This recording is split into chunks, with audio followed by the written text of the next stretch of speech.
हिंदी प्रिय मित्रों, मैं उपदीप कौर आज फिर आप सबके सामने साहित्य खोज चैनल के माध्यम से नेट जेआरएफ पीएचडी और पीजीटी टीजीटी एचटेट सीटेट की परीक्षा से संबंधित कुछ महत्वपूर्ण रचनाओं को क्रमानुसार प्रस्तुत करने जा रही हूँ। यूँ तो सफलता प्राप्त करने के लिए हर एक व्यक्ति प्रयास करता है, लेकिन दोस्तों हमारा प्रयास अन्य लोगों से कुछ बेहतर होना चाहिए। इसलिए मैंने 1934, 35, 1936, 37 की जो महत्वपूर्ण रचनाएं हैं उन्हें प्रस्तुत करने का प्रयास किया। इसमें मैंने कुछ नाटक लिए हैं, कुछ काव्य लिए हैं, कुछ कहानी को प्रस्तुत किया है, कुछ उपन्यासों को भी प्रस्तुत किया है। सभी 1934, 35, 36 वर्ष 1937 ईस्वी की रचनाएं हैं। तो ज़्यादा समय को बर्बाद न करते हुए पहली रचना की तरफ बढ़ते हैं। सिंदूर की होली और आधी रात जो नाटक है 1934 ईस्वी में किसने लिखा था? सिंदूर की होली और आधी रात नाटक लक्ष्मी नारायण मिश्र का है और लक्ष्मी नारायण मिश्र का जन्म 1903 में हुआ था। और लक्ष्मी नारायण मिश्र से एक और मिलता जुलता नाम है। लक्ष्मी नारायण मिश्र और लक्ष्मी नारायण लाल दोनों एक नाटककार के रूप में प्रसिद्ध हुए हैं। लक्ष्मी नारायण लाल का जन्म 1927 में हुआ और लक्ष्मी नारायण मिश्र का जन्म 1903 में हुआ था। लक्ष्मी नारायण मिश्र के जन्म को याद करने की ट्रिक देखिए। 3 धातुओं को मिश्रित करो, 3 धातुओं को आपस में मिलाओ, मिश्रण करो 3 धातुओं का, मतलब लक्ष्मी नारायण मिश्र 1903। सिंदूर की होली आधी रात नाटक 1934 में लक्ष्मी नारायण मिश्र ने लिखा था। आधी रात के समय लक्ष्मी नारायण मिश्र सिंदूर की होली खेलते थे। इस ट्रिक से याद रखो। सुहाग बिंदी जो नाटक है 1935 में गणेश प्रसाद द्विवेदी ने लिखा था। सुहाग बिंदी कौन लगाता था? गणेश प्रसाद द्विवेदी, वो भी 35 बार।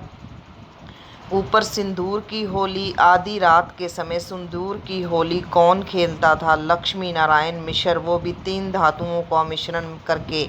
सुहाग बिंदी 1935 गणेश प्रसाद द्विवेदी। कामायनी जो महाकाव्य है 1935 में लिखा था छायावादी कवि जयशंकर प्रसाद ने और जयशंकर प्रसाद का जन्म 1889 में हुआ था। जैसा कि सभी को ज्ञात है, सरोज समृद्धि जो काव्य है निराला के द्वारा लिखा गया। निराला का जन्म 1899 में हुआ था और सरोज समृद्धि 1935, कामायनी महाकाव्य 1935 और राम की शक्ति पूजा जो काव्य है निराला के द्वारा लिखा गया 1936 में और गोदान महाकाव्य भी प्रेमचंद के द्वारा 1936 में लिखा गया था। गलती से मैंने उसको यहाँ शामिल नहीं किया।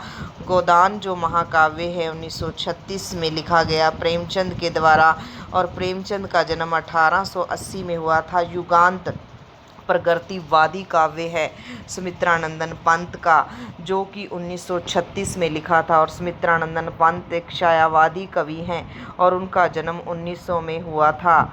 इंद्रजाल कहानी जयशंकर प्रसाद की है। 1889 में प्रसाद का जन्म हुआ और इंद्रजाल कहानी 1936 में लिखी गई थी। हिंदी प्रिय मित्रों, यदि आप चाहो तो इसका स्क्रीनशॉट भी ले सकते हो। अगर किसी को नोट्स चाहिए तो मेरे से वे कॉन्टैक्ट कर सकते हैं। नीरजा काव्य 1935 में महादेवी वर्मा के द्वारा लिखा गया। महादेवी वर्मा का जन्म 1907 में हुआ था और नीरजा जो है महादेवी वर्मा की नीरजा 35 साल की थी। और इससे पहले मैंने आपको 1907 के 2-3 कवि और भी बताए थे जिनका जन्म 1907 में हुआ था। हजारी प्रसाद द्विवेदी का जन्म 1907, श्यामा नारायण पांडे का जन्म 1907, महादेव वर्मा का जन्म 1907। अभी मुझे सिर्फ इतना ही ध्यान में आ रहा है। सांदे गीत काव्य 1936 महादेवी वर्मा ने लिखा था। यह भी इसकी ट्रिक है। शाम के समय महादेवी वर्मा 36 बार गीत गाती थी। शाम के समय महादेवी वर्मा 36 बार गीत गाती थी, ये इसकी ट्रिक है। और सांदे गीत एक काव्य है। मधुशाला, मधुबाला, मधुकलश और मधुशाला 1935 काव्य और मधुबाला 1936, मधुकलश 1937 ये हरिवंश राय बच्चन के काव्य हैं। हरिवंश राय बच्चन को हालावादी कवि के रूप में जाना जाता है। 1907 में इनका जन्म हुआ, 2003 में इनकी मृत्यु हुई थी। मधुशाला और मधुबाला और मधु कलश, इसकी ट्रिक देखिए। मधुशाला में जाकर मधुबाला ने मधु कलश उठाया। मधुशाला में जाकर मधुशाला में कौन गई? मधुबाला। वहाँ जाकर उसने क्या किया? मधु कलश उठाया। मधुशाला में कौन गई? मधुबाला। वहाँ जाकर मधुबाला ने क्या किया? मधु कलश उठाया। मधुशाला 1935, मधुबाला 1936 और मधु कलश 1937। मधुबाला जो है वो 36 साल की है। सप्तमी के बच्चे 1935 कहानी। सप्तमी के बच्चे कहानी जो है राहुल सांकृत्यानन की है और राहुल सांकृत्यानन का जन्म 1893 में हुआ था। रेणुका काव्य रामधारी सिंह दिनकर ने लिखा था 1935 में। रामधारी सिंह दिनकर का जन्म 1908 में हुआ। सप्तमी के बच्चे कहानी राहुल सांकृत्यानन की है, 1935 में लिखी। रेणुका काव्य दिनकर ने 1935 में लिखा था। दिनकर का जन्म 1908 में। दो बांके कहानी भगवती चरण वर्मा की है, जो कि 1936 में लिखी थी। जैसे गोदान भी 1936 में लिखा प्रेमचंद ने। भगवती चरण वर्मा का जन्म 1903 में हुआ। इला चंद्र जोशी का जन्म भी 1903 में हुआ था। जिनेंद्र का जन्म 1905 में हुआ था। आगे 1951 और 52 की आलोचना काव्य और उपन्यासों को देखिए। 1951 और 52 ईस्वी में लिखे गए आलोचनात्मक पुस्तकें काव्य और उपन्यास को मैंने यहाँ प्रस्तुत किया है। प्रेमचंद और उनका युग, ये कई बार पीजीटी, टीजीटी और नेट की परीक्षा में आ चुका है। प्रेमचंद और उनका युग नामक आलोचनात्मक पुस्तक किसकी है? तो रामविलास शर्मा की है।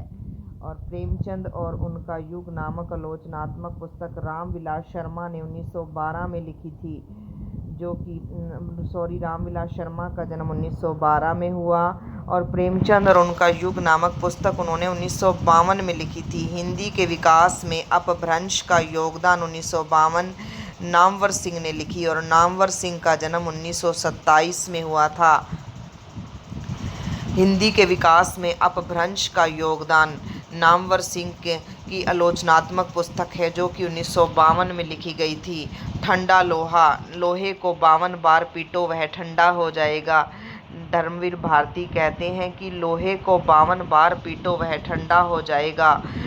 इसलिए ठंडा लोहा काव्य का प्रकाशन वर्ष 1952 और धर्मवीर भारती का जन्म 1926। धर्मवीर भारती पर 26 का केस बना, इसलिए उनका जन्म 1926 में हुआ। यह सिर्फ केवल एक ट्रिक है।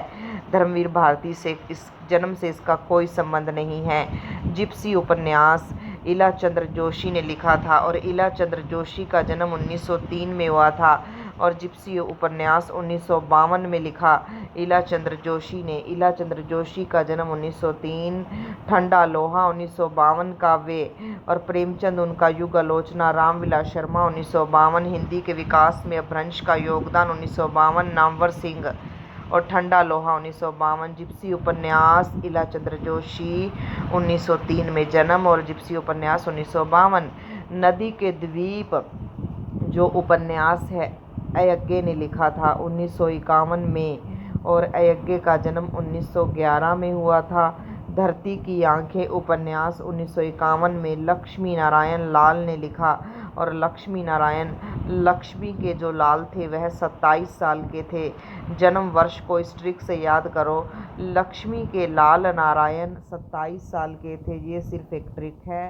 लक्ष्मी के लाल नारायण 27 साल के थे और धरती की आंखें उपन्यास लक्ष्मी नारायण लाल ने लिखा।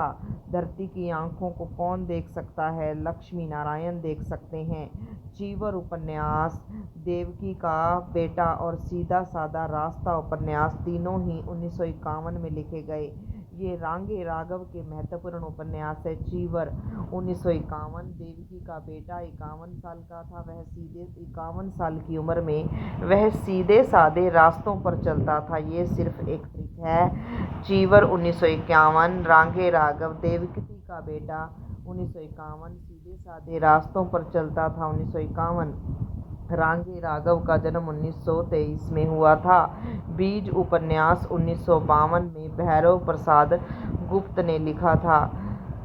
और लक्ष्मी नारायण मिश्र का जन्म 1903 में हुआ था। ये मैं आपको पहले भी बता चुकी हूँ। आज के वीडियो को हम यहीं समाप्त करते हैं। यदि मेरा प्रयास आपको सराहनीय लगा तो कृपया मेरे चैनल को लाइक, सब्सक्राइब